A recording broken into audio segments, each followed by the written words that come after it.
कौ बार रजवती हेले कौन हुए दुर्वासा ऋषि को पचारुंट प्रभु आ दुर्वासा ऋषि गोटी गोटी कथा आज वर्णना करी कहउछंती जे शनिवार रविवार सोमवार मंगलवार आ बुधवार गुरुवार ये सबु दिन रे रजवती हेले कौन कौन हुए सबु व्याख्या करी कही देइछंती। शुक्रवार दिन रजवती हेले कौन हुए कौन कहउछंती आज दुर्वासा ऋषि शुक्रवार जे नारी हुए रज जोग संसार भितरे तार अत्यंत सुलभ संसार भितरे तार अत्यंत सुलभ संसार भितरे तार अत्यंत सुलभ धन संपत्ति बहुत मिले दिव्यवास स्वामी रे सौभागी से हुई अवश्य स्वामी रे सौभागी से हुई अवश्य स्वामी रे सौभागी से हुई अवश्य। दुर्वासा बोले तुम्हें सुनो चक्रपाणी ज्योतिष विद्याए वेदांतर वाणी 7 12 27 15 जे तिथि एक दिवसे माने भोग करुछंती एक दिवसे माने भोग करुछंती एक दिवसे माने भोग करुछंती। तिथि बार जग गणी यही तथ्य कथा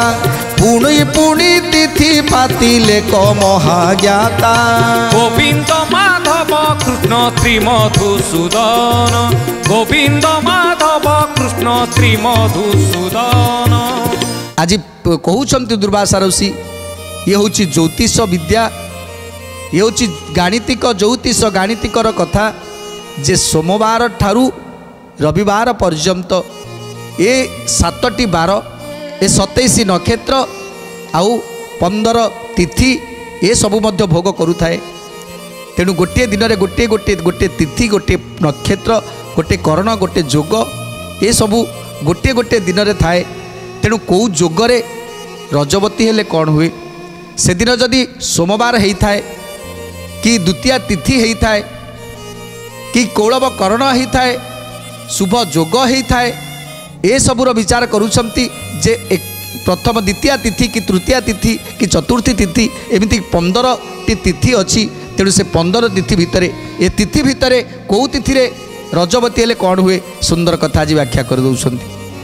प्रतिपदा षष्ठी एकादशी 3 दिन